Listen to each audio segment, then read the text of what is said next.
It's hard to look at the news.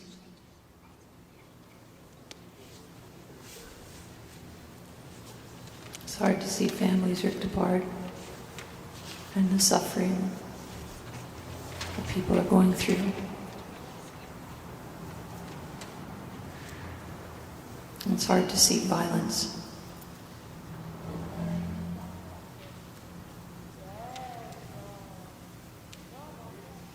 Constantly reminding us that it wouldn't take much for us to become violent if push came to shove,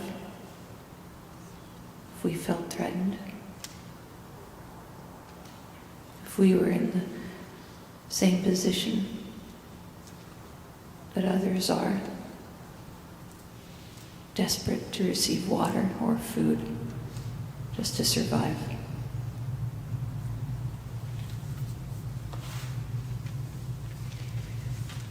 And so when I go out into the woods, it's like this incredible relief.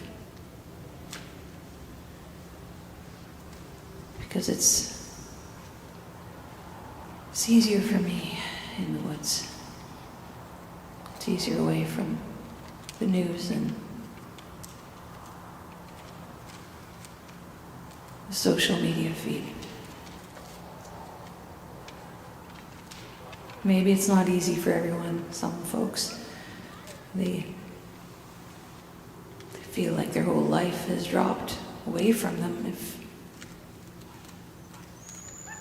they're alone.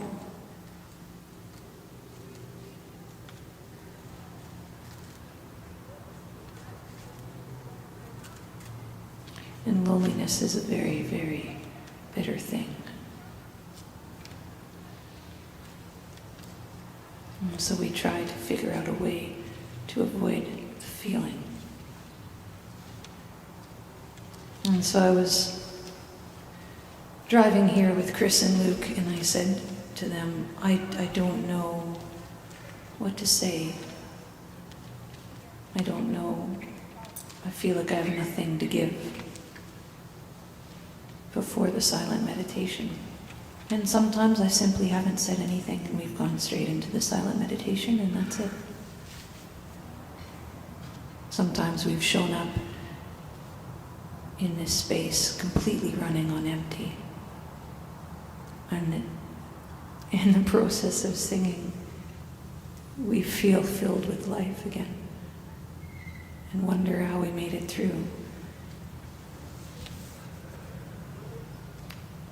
But I do have these devotional books sitting in one of my boxes, and it's kind of like the emergency food stash when you've been walking through the woods and there's nothing left in your food pack, but you know there's this emergency food stash. And so I pulled it out. These are some writings called Wellsprings by Anthony de Mello. And I opened it up, and it reminded me of that strange back and forth that we're doing right now, at least Chris and I, moving from the quietness of the woods to the intensity of the city and the intensity of suffering. So I'm going to read this, and then we're going to do a 5-minute silent meditation.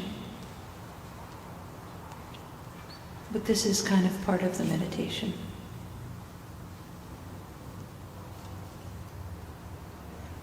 Because we can feel alone. And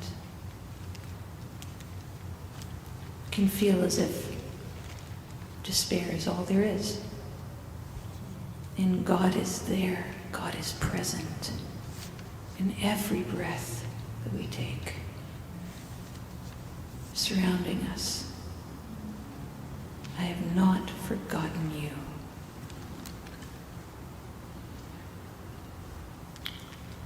So here's the reading. I look at nature and reflect on the existence in it of a life force so silent and invisible that human beings were not aware of it until lately, and yet so mighty that the world is moved by it. The force of gravity.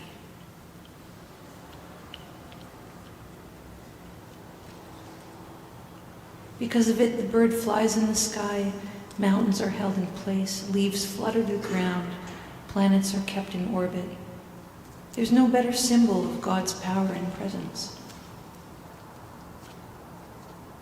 Scenes of suffering flash through my mind.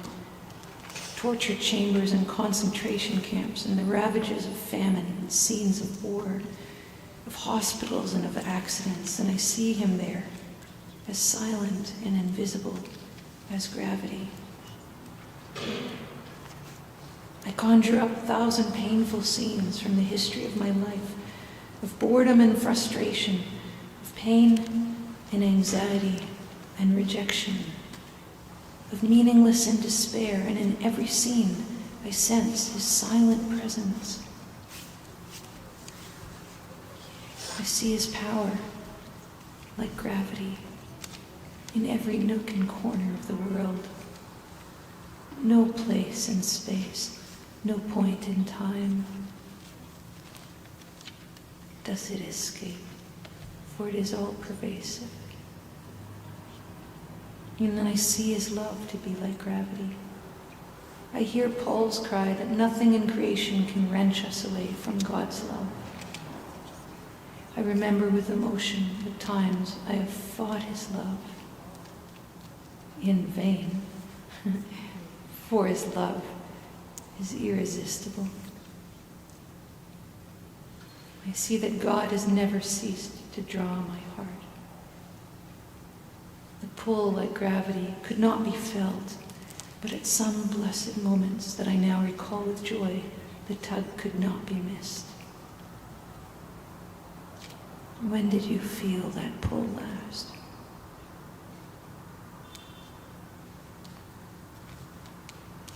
Was it yesterday? Was it not? And why not?